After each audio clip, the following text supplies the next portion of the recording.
The festival of Tóxcatl was one of the most sacred in the Mexica calendar.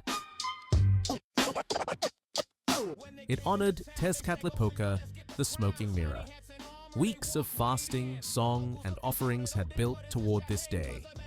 Nobles in feathered cloaks and warriors in painted armor gathered within the courtyard of the sacred precinct.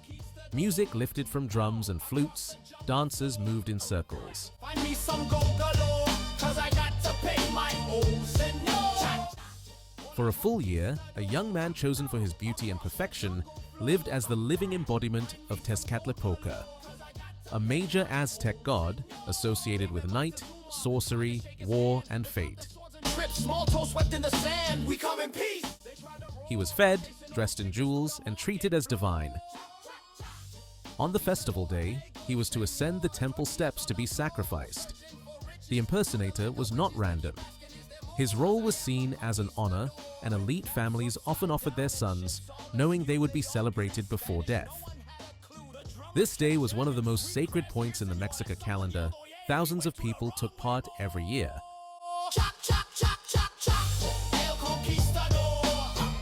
Eyewitnesses describe the courtyard so full that the dancers moved like waves, a mass of color and sound. The courtyard was also packed with warriors, nobles, and musicians dancing in perfect rhythm. The music wasn't only drums.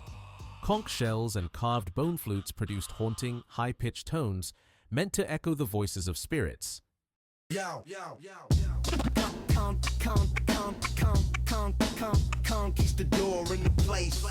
It shook the city.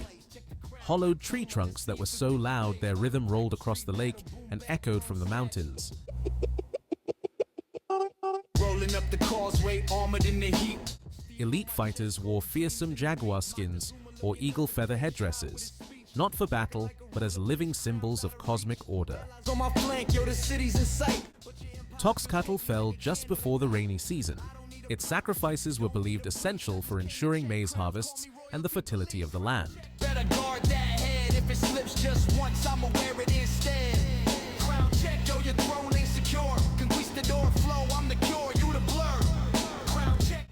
To the Mexica, this wasn't cruelty. It was seen as fuel for the sun and the rains. Throne ain't secure. Conquistador flow, I'm the cure, you the blur. Inside the palace, the temporary Spanish commander ordered the Spaniards in Cortés's absence. He watched the crowd from behind the walls, uneasy. The warriors carried shields and obsidian blades as part of their ritual attire. The restless commander feared a trap, or at least he claimed he did. I'm living a dream, crown check. Yo, is that real gold or a shiny little toy for a story retold? When the festival reached its height, the Spaniards struck. Soldiers rushed through the gates with steel drawn. The music was cut short by screams as men in armor hacked through unarmed dancers. With the fire, you the ruler of the past, I'm the new empire.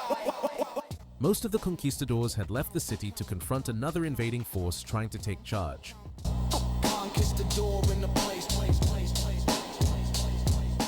War drums sounded, signaling the alarm. Aztec warriors were summoned, quickly arming to counterattack.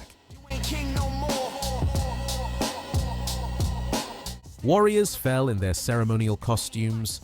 Nobles cut down as they reached for weapons never meant to be used in battle. Yo, they came on ships. Cortés led most of the remaining conquistadors towards the coast to intercept the enemy Narvaez, the challenging commander. Narvaez was arrogant and lacked strategic finesse. He underestimated Cortés. And he certainly wasn't counting on the thousands of native allies that were now loyal to Cortés. We got the steel, we got the cross, gamble with lives like it ain't no loss. The Tlaxcalans were Cortés's loyal allies. Their alliance was one of their earliest and one of the largest, with thousands joining him. It was one of the few central Mexican states that resisted Mexica expansion. Despite being surrounded, they remained independent through constant warfare. The Aztecs waged ritualized battles against Tlaxcala, not to seize land, but to capture warriors for sacrifice. Tlaxcalans grew up knowing they might be dragged to Tenochtitlan to be killed. They had seen entire generations sacrificed on Mexica pyramids. The Tlaxcalans were not naive allies. They saw Cortés as a weapon against their greatest enemy, the Mexica Empire. Many later admitted they never trusted the Spaniards fully, but they hated the Aztecs more. But whisper spread, warriors near. If they move on us, then we disappear. Cortés scheming, thinking bold. Snatch Moctezuma, lock down the goal. No retreat, no plan B. Subscribe for more gripping, true historical stories.